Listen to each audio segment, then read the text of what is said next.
Hi everyone, welcome to the top 10 pre-seen issues for your December 23 SBL exam. In this particular video, I'm going to run you through, in no particular order, the areas that I've picked up from my work so far in relation to the NCTech pre-seen, and I'm going to direct you towards areas of the syllabus. Now, certainly in terms of question spotting and in terms of listening to anyone who's sure of what's going to come up on the big day, I think that's a little bit of a waste of time. All we can do is imagine, surmise, and do some work in advance. But certainly my experience of teaching the SBL paper, I think some of these areas could feature certainly, so let's be ready for them. Now, as I mentioned, there's no particular order from 10 down to 1. I'll emphasize 1 or 2 here or there. You will know from the pre-seen video series, the 3 videos that we've produced, that there are certain areas certainly that are more important than others, and I'll highlight those as we go. So let's start with number 10. And that's the whole area of financial performance. Now, that's an obvious one, really, isn't it? Because it's signposted several times within the pre-seen. You know, this is a company that on the face of it is successful, yes, but there are some issues more recently in terms of the financial information. Now, let's go back a little bit. You know, we're dealing with a listed company. We're dealing with a company where the directors are required to focus on shareholder wealth maximization. And certainly in relation to the whole area of the gross profit falls, as mentioned several times, and indeed in the extracts, video 3 of the pre-seen, there's certainly an issue, and there is pressure from shareholders. Let's remember that some of these shareholders are institutional investors, you know, albeit for the fact that it's mentioned in the pre-seen that the directors, the board, are allowed a certain degree of autonomy. There's no interference. It doesn't take much for there to be interference. Now, outside of the whole issue of what is happening in the whole sort of cost of services or cost of goods sold, we can only imagine, as I've said, within the pre-seen videos. You know, we can punt it. Something's going on, and indeed, as you saw from pre-seen video 3, it appears to be a trend over time. It's not just this year, it's from several years ago. So that's a problem, okay? The financials are a problem. Now, as I've mentioned within pre-seen video 3, we do have the opportunity to use the financial information in other areas. So let's make sure, as I've said, that you hone in on the big numbers from pre-seen video 3. Make sure that you know what the gross profit is. Make sure you know what the fall in revenue is. Over and above that, let's remember that across the board in the ACCA syllabus, you know, there's always a reference to obviously the difference between profits and cash. And cash flow is king for businesses like this, particularly in a competitive environment. You know, this is a business that probably wants to move from where they are in terms of IAS towards something else, whether that's PAS or whatever. Bottom line is that they're going to need cash, and certainly they're going to need profits. Now, in terms of scenarios, again, we're punting here. You know, I would say it's got to be some sort of pressure, most likely from stakeholders stroke shareholders. In addition to that, the environment. You know, it says within the pre-seen that there are a number of big players in this industry, not just in Farland, but also outside of Farland globally. So it stands to reason that there may be a possibility the examiner places you in a position where perhaps there's a takeover or there's some interest in some way, shape or form from the competition. Let's be ready for that. Let's think of scenarios and let's look at past SBL papers where this is in play. In terms of key points, it's difficult to say without actually seeing the requirement, but certainly for me, I'd be looking at the existing, excuse the spelling, the existing metrics. In other words, at the end of the pre-seen document, we need to have a feel for those numbers for sure.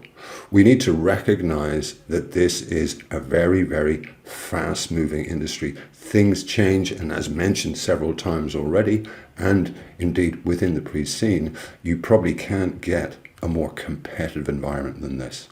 So there's the first area that we've got to be thinking about.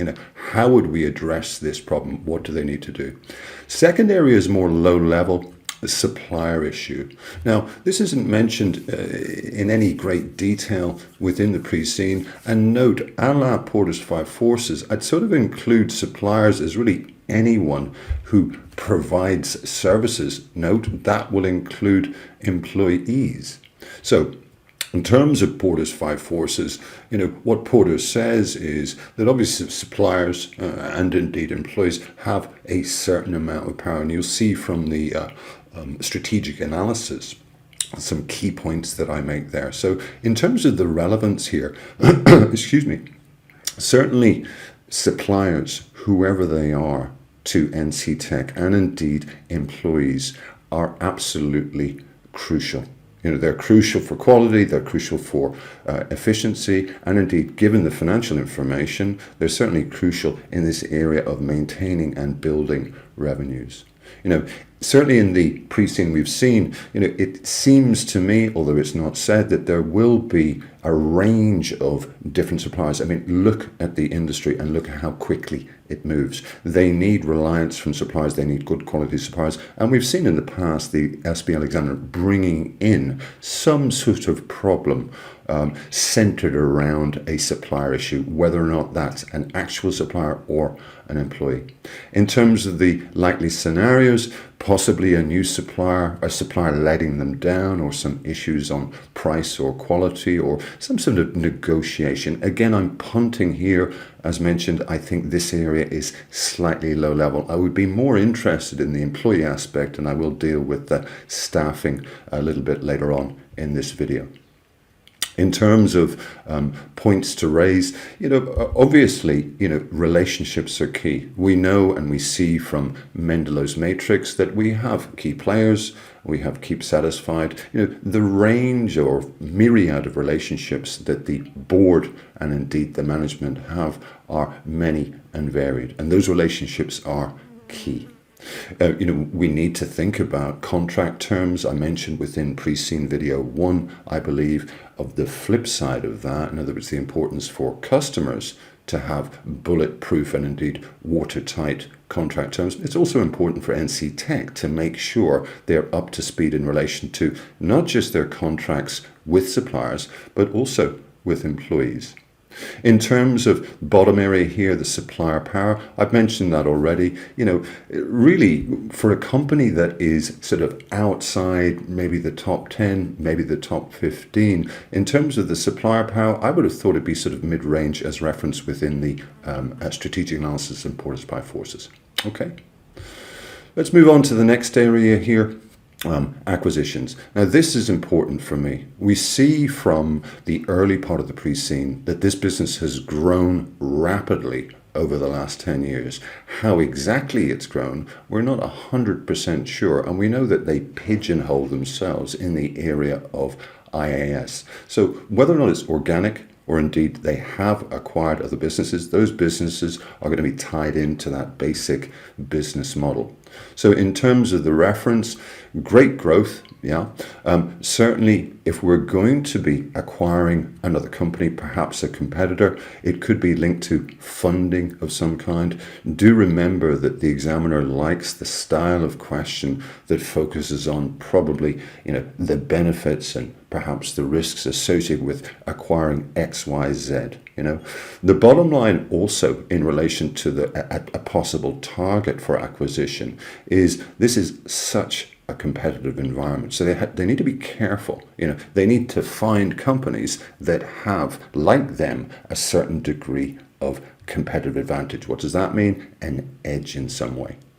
In terms of the scenarios, obviously the benefits and drawbacks, or benefits and risk, if you will. We could think possibly about some sort of alliance, some sort of JV. And if that is the case, I would say that wheeling out issues such as change management, and integration. I've seen this question too many times, certainly in the SBL exam, where the examiner presents you with a scenario where there is going to be a change. Let's just say it's a strategic alliance or even an acquisition, and he asks you to advise in relation to possible problems. And it's all fairly straightforward. Put yourself in that position. But certainly without change, we can't have growth. So it's highly likely within the SBL exam in December, in my view, that there's going to be something along the lines of, something changing in the future, possibly a tie-in with another, whether or not it's an alliance, JV, or an acquisition. Now, in terms of diversification, I've mentioned this a couple of times, a la Ansof's matrix. I'm not so sure about whether or not it's going to be possible. I think it would be a long shot. We'll recall from Ansof's that it's all about increasing risk. So when we think about acquisitions, when we think about expansions, we've got to think to ourselves, well, what's risky and what isn't risky? That is absolutely key. Okay. Let's get into the key points to raise. A couple here. This is a keyword for us, and I always like in this sort of scenario, let's just say we're talking about a simple acquisition. I always like students to talk about and give examples of possible synergies. Now, main synergies we know are things like operational, we become more efficient, or indeed financial, perhaps some cost cutting, perhaps some headcount loss, etc. Outside of that, there are opportunities here, whether or not the examiner would sort of go as far as to sort of turn the company upside down in terms of integration, etc. I'm not so sure. Back to the plot, in terms of the basics, we know that a focus in our studies in the next week or two on this area is important. Remember about the risk and the need to mention risk, and also remember about the sort of fairly small area. If we're talking about an acquisition, then certainly business valuations would be relevant. Okay, let's get into our next one. Now, this is a big one. I mean, outside of what we've said so far, which is the financial area and indeed, expansion, whether it's acquisitions or otherwise, this is a big one for us. And I've pressed on this and mentioned it many, many times in the pre-scene videos, as you well know. This is topical. Yeah, security, we know, is so important, and indeed communication all around, organization-wise, and indeed with clients, is absolutely key. I've given you reference to an ICAW article within the pre-scene series for you to take a look at. And again, just to re-emphasize, more often than not, for me, when this area comes up in professional exams, it comes up in the sense of after the event. So several things we need to do. Number one is be familiar with the terminology. What is hacking? What is ransomware? Etc., etc. And indeed, let's look at the area of recovery. If something happens in this area, either within NCTech or indeed more importantly for clients, with a client, it's game over. In terms of the likely scenarios, a number are possible. Again, I would be going back to the SBL past exam papers and watching how the examiner introduces this. And if you're thinking to yourself, you're not really up on cyber threats, you're not really au fait with it, it's not an area that you like, I wouldn't worry too much, because I think if you go back to the exam papers, you'll see that the information provided where cybersecurity threat or data issues are brought into play, they're actually very, very straightforward. They're not difficult. And make sure you study the answers carefully with a highlighter. Remember that for me, outside of, what has happened, the response, advising in relation to the response, getting back on track is absolutely crucial. And that's an area that I would have top of my list of studies. In terms of key points to raise, we know the importance of it, not least because of operations, but also remember reputation. Remember that risk in this SBL syllabus is important. As I've said, certainly topical. Certainly an opportunity for the company. Let's get tight on this area and let's push this out to clients. Outside of that, obviously they are in an industry where being an innovative company, and this is mentioned in the values section, and indeed in several areas of the pre-scene, this is absolutely crucial from it. Technology is critical, so they've got to protect it. Next area for us is new markets. Now again, I've mentioned this several times. I'm going to do it again because, if I was to come up with maybe 3 or 4 topics that could feature on the big day, I would have thought expansion has to be one of them. Now, I've mentioned it up top. What's the relevance? There's certainly a lot of opportunities. They're only based, or they only service clients at the moment in Farland. Okay, so they've got the rest of the world. The world is their lobster, as they say. Remember, on the very first pre-scene video, I mentioned Porter's Diamond, and I mentioned the whole area of models. Look out within the unseen, in other words, the question paper, for references, whether or not we're talking about Oompa Loompa land or wherever, references to elements, determinants, reasons why that particular country might be a good opportunity. Remember that the industry in Farland has developed rapidly for more than 10 years, and that's because of determinants, infrastructure, demand conditions, related and supporting industries, education, etc., etc., etc. We can always link this, can't we, with funding. Funding is required to expand, absolutely. If we're going to launch into a new market, that begs the question of issues associated with that. In other words, things like culture, political risk, international risk, etc., etc., etc. So, as mentioned to you within the pre-scene video series, watch out for the different types of risk, particularly those that are relevant to moving into a new market. In terms of likely scenarios, again, we're punting, but I refer you back to Ansof's matrix in terms of excuse me, existing, new. Obviously, if we're going for overseas expansion, we're going to be dealing with a whole new market. Remember also within Ansof's that when we move from market penetration, which is basically more of the same existing services within the existing market of Farland, as we go up the grid, we're talking more and more risk. We would go to probably market development first, then product development, then diversification. Okay? In terms of key points to raise here, the obvious ones. If we were going to expand overseas, culture and language, legal issues, i.e. the political realm within these countries. And indeed, of course, given that this marketplace is global, the competition, who's there? Seems to me that Farland is pretty well saturated. Are there countries that we could get into easily? But if we do, what are the risks associated with the competition? And remember that there are 1 or 2 things that need to be in play, a la Porter's Diamond, for us to excel in another country, not least good infrastructure, internet, etc. I'd refer you to the PEST model in relation to these points above. Even outside of political and economic, think of social, and that also links into Porter's Diamond as well in terms of sophistication of consumers. We need sophisticated customers. We need sophisticated businesses. Okay, number 5 for us, health and safety. Now this is low level. I've only included this because it's been examined before. Health and safety for any large, sizable business is an issue.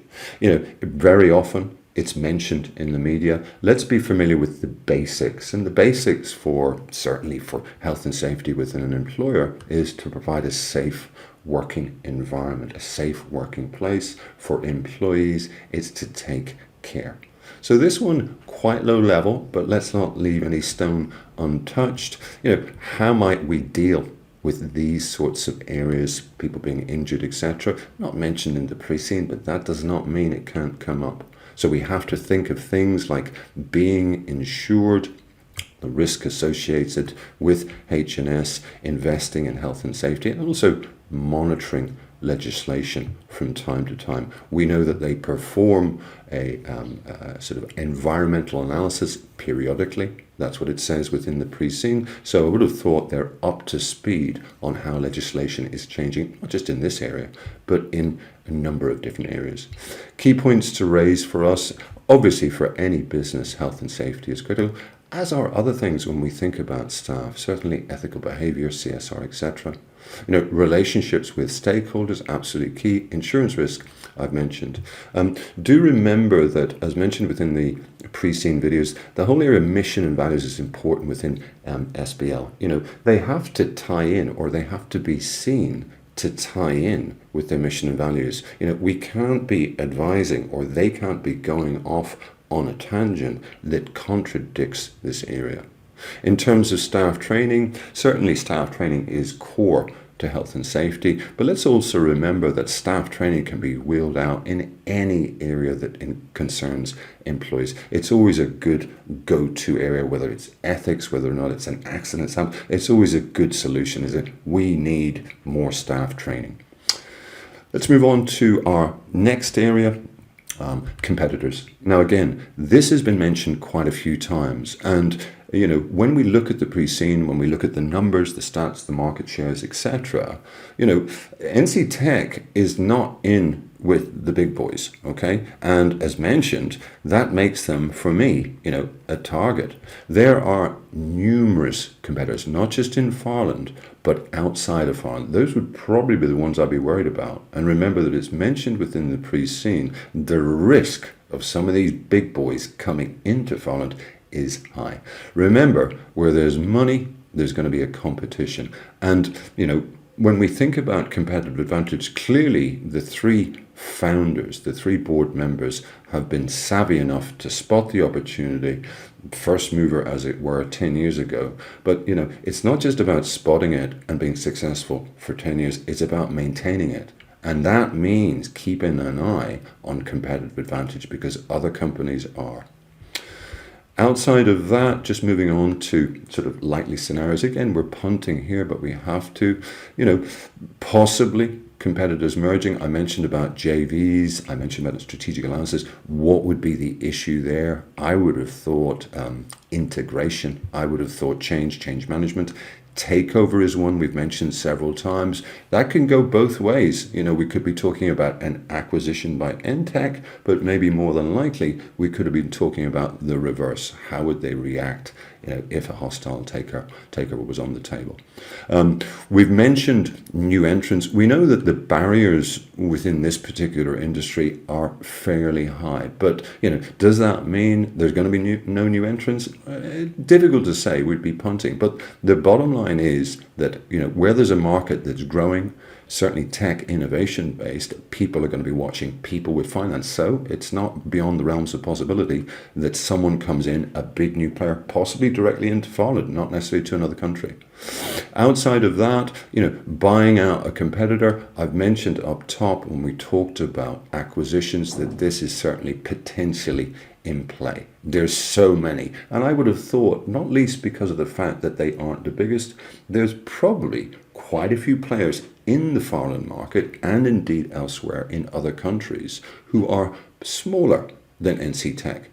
They've got the finance, notwithstanding the financial performance issues, they've got the finance or the clout to be able to raise finance. So we'd be thinking about things like how to fund it there, the old debt v equity argument, etc. In terms of key points to raise, we need to be careful here, and we see from the financial extracts, as mentioned within pre-seen video 3, that there's an issue. I think the numbers, if I remember off the top of my head, are falling year on year. In other words, they're losing market share. This is not a good issue. Now, if we're talking about expansion, whatever you are, let's be careful about, not least from the perspective of NCTech acquiring, but also the other direction, in other words, a hostile tech. Let's be careful about understanding what this means, and an anti-competitive, in other words, legislation, competition authorities, etc. I've mentioned the high barriers to entry and indeed the rivalry. That does not mean we're not going to get entrance into this market. It's a tricky one, though. They need massive finance and they need to move fast. In terms of the technology, it seems to me on the face of it from the pre-seen that it's pretty well set, isn't it? It could well be that a new service comes into play, possibly for NCTech outside of PAS or SAS. But it seems to me that the examiner may well focus on that area, in other words, moving from where they are, the basic service, up to one of the others, because he sort of touched on it several times. He made the point of saying they are not, at this point in time, involved in anything other than IAS. So, being at the forefront, whatever that is, whether or not something new or indeed, taking advantage of the costs scaling down for PAS or indeed SAS, this is something that they're thinking about on a daily basis. That is for sure. Into number 3 here, the new service. Now again, a little bit of repetition across the board here, but we know why. It's certainly critical. And I would be careful here in terms of understanding the nature of risks and indeed funding new services very, very carefully. It may well be that we're provided on the day with some new information in relation to the funding side for new services. It's difficult to say, but we know what they're going to be, more than likely, as just mentioned, in this area. Moving on to likely scenarios, again, we're punting. We know the two. As I've said, acquisition is key, strategic alliance, or possibly some sort of looser JV in some way. In terms of the overseas expansion, we know what this would be relevant here. Certainly cultural issues change. Let's remember Handy's definition of culture, which is very, very straightforward. Always an easy one to quote. What is culture? The way we do things around here. Certainly, if they were expand into another country, the way that things are done in every sense is going to be different. Outside of that, again, I've mentioned it, that there is a little bit of overlap here. Legal issues, a different jurisdiction, different tax, different employment legislation, etc., etc. And Pestle, we know that they scan the environment. We know that they use these tools. This is a key tool in that area of overseas expansion for sure. In terms of key points to raise, clearly NPV is our go-to technique, really. If they're looking for projects to invest in, whether or not that's overseas, new markets, whatever it is, the bottom line is that NPV is sort of closely linked, isn't it, to shareholder wealth maximization. So, even if it isn't in play within the requirement, let's remember that. It's always something good to fall back on. As I've said here in several places and indeed today, in terms of linking it into the stated mission and values, let's make sure that we've learned the key elements of that. In terms of funding, I've mentioned that we're not told a lot of information apart from the fact that we're slightly twitchy about what's going on within the financials. So we know that there are no shareholders with more than 10%. This is a listed entity, but so I would have thought in terms of funding, there are several options. Rights issue, to existing shareholders, whether or not that's the founding board members or institutional investors, or straight out to the public or existing shareholders. So make sure, as I said, that if you're asked to make a recommendation, that you do. One of the things that I find within the SBL exam is students avoid making a recommendation because they're not sure. I go back to the point that I've said several times. There are hundreds and hundreds and hundreds of correct and passing SBL answers. So take a punt. My answer may be difficult to use, but as long as it's reasoned, well written, and not completely crazy, you're going to get credit for it. So back yourself, okay? Make some sort of justification and put your key points in, okay?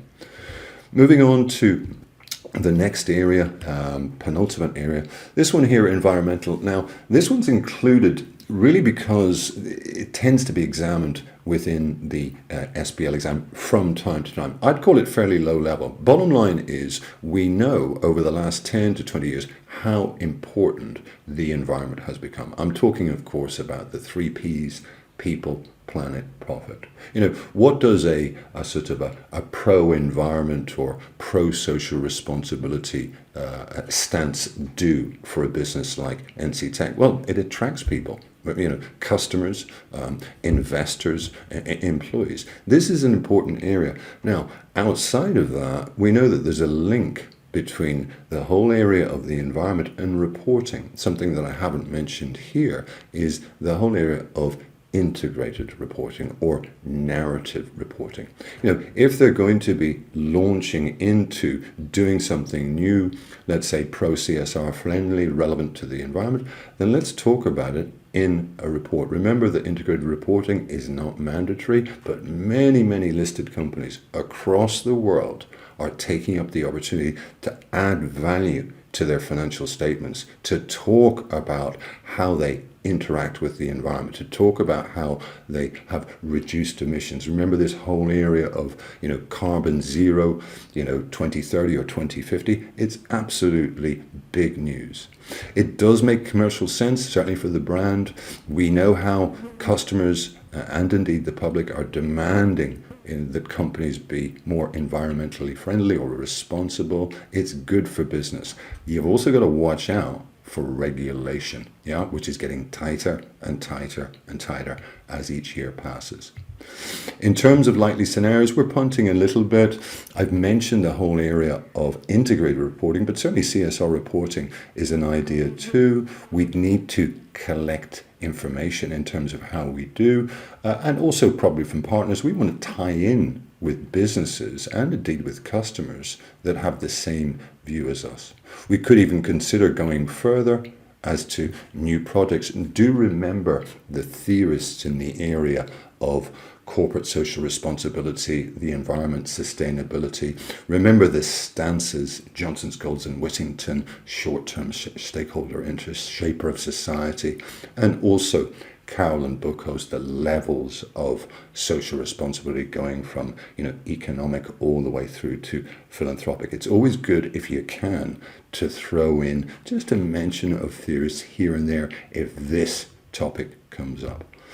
In terms of key points to raise, again, let's link it back, and it is mentioned within the mission, vision, values area, the whole area of, having sustainability at the forefront of mind. What does that mean? Well, just preserving the world's natural resources. It's not mentioned in any detail, but that does not mean that the examiner cannot bring it into play. Okay?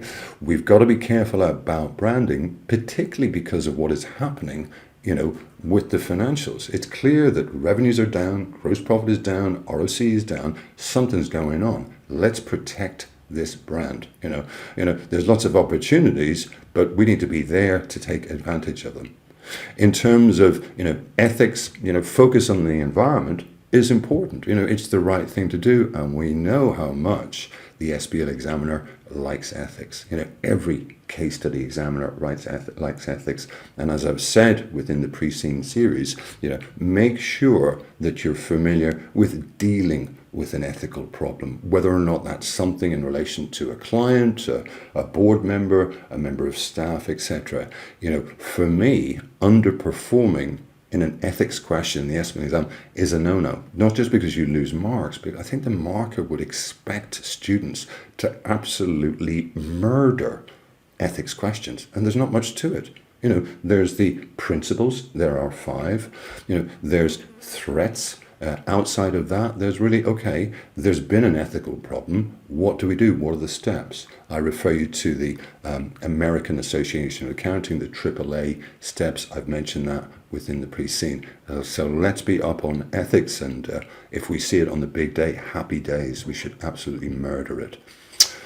Okay, last one for us, staffing. Now I mentioned up top, the whole area of suppliers. Staff are a supplier, but here we're going to get a little bit more specific. Staffing issues are certainly common. We need to look after our staff. We need to be ethically sound. We need to be fair. We need to pay them well. And this whole area of, leadership, certainly styles of leadership, and also management of staff, and all stakeholders, key topics for us. So, these staff are important. Now remember, there's several mentions within the pre-scene of issues associating with retention of staff. It's a problem. It's an issue. So how do we deal with it? What we're going to do? We need to have a plan forward, and certainly mentioned, as I said, in several places. In terms of the style of question, typically, I think, broadly speaking, the SBL examiner will come at staffing in terms of, there's an issue. What do we need to do to settle staff? What do we need to do to keep them? So look back on past SBL exam questions and look for that style of question, because there's really not too many ways he can come at the staffing issue. It has to be on the basis of, oh, there's a problem, we're worried about it, advise the board. Okay. Moving on to likely scenarios. This one I haven't mentioned. There's mention within the pre-scene at least twice, I think, in the early section intro, and certainly within the reference to NCTech, that each of the three founders are happy enough and they're going to stay. Why he keeps mentioning that, I'm not so sure. Could it be that someone leaves? I think it could be. Is it likely? It's difficult to say. I would say more likely in terms of staffing. There's going to be some sort of issue, in terms of staff being unhappy, possibly linked into changes. Remember that I mentioned in terms of acquisitions or alliances or some sort of significant change in the business. Staff, people generally don't like change. So managers and directors, NCTech, need to manage change. I remember seeing a quote years ago that said 70% of all change fails. I think it was by a theorist called David. So changes in the workplace are problematic, particularly when they affect staff. Let's also think about the reasons for change, or the reasons for fear of change, job losses, uncertainty, etc. Do remember that in this sort of environment, when we think of sort of contemporary issues, this is an environment where the technology is moving very rapidly, unlike other industries. So these issues are important. Now, in terms of staffing issues, clearly we need to get and keep good staff. That's a problem. It's highlighted in the pre-scene. As mentioned also, we need to make sure that we train good staff. And over and above that, if we have a retention problem, we need to get out there in the market and replace these staff. Okay? So, key points to raise in relation to this issue. Well, the first thing is, that's a big concern. I mean, if I was a board member, I would have thought that in terms of the sort of top 5 topics, outside of the obvious ones, GP, service expansion, excuse me, hostile takeover, etc., the whole area of staff running out the door is a major problem. Without staff, without these key staff, our business is in jeopardy.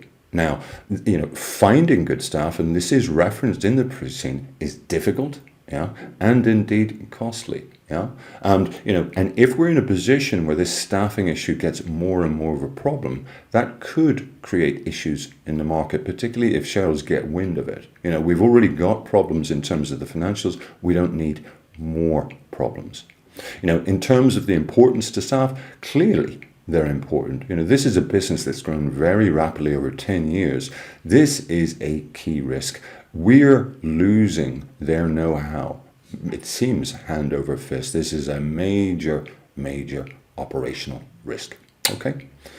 So, in terms of our key issues and our summary here, quite a few areas for us to dig into the syllabus on. As I've said, no particular order to each of these 10 for me, and really all of them barring, I would say, a couple: health and safety, possibly staffing, I've mentioned in detail within one or other of the pre-scene videos. So what do you need to do from now on? Well, certainly I would have thought within this video you will have made some notes, and hopefully in each of the pre-scene videos you'll have some notes.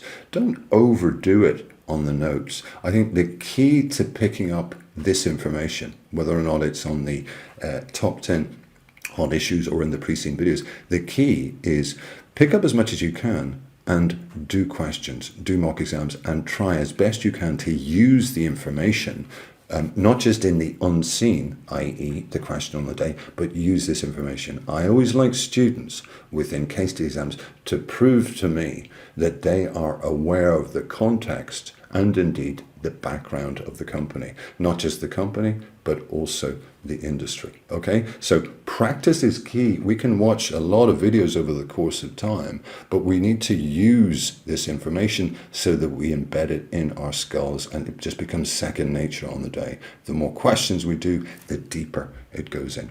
Okay, so I hope that helped. I hope that the other videos are helping too, and indeed that your studies are going well. Thank you for listening.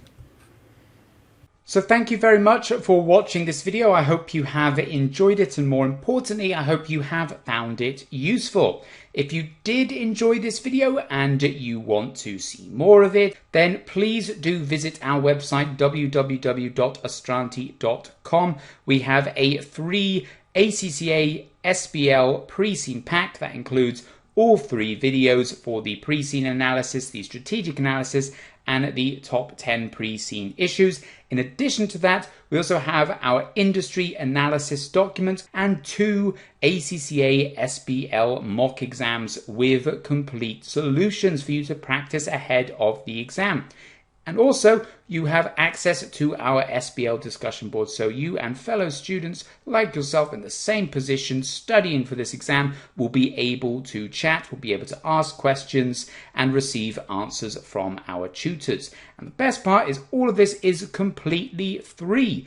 In order to access this, please click the link in the description or visit the website www.astranti.com and sign up for our free ACCA SBL resources now. So thank you again for watching this video, and do check out that website for more free content.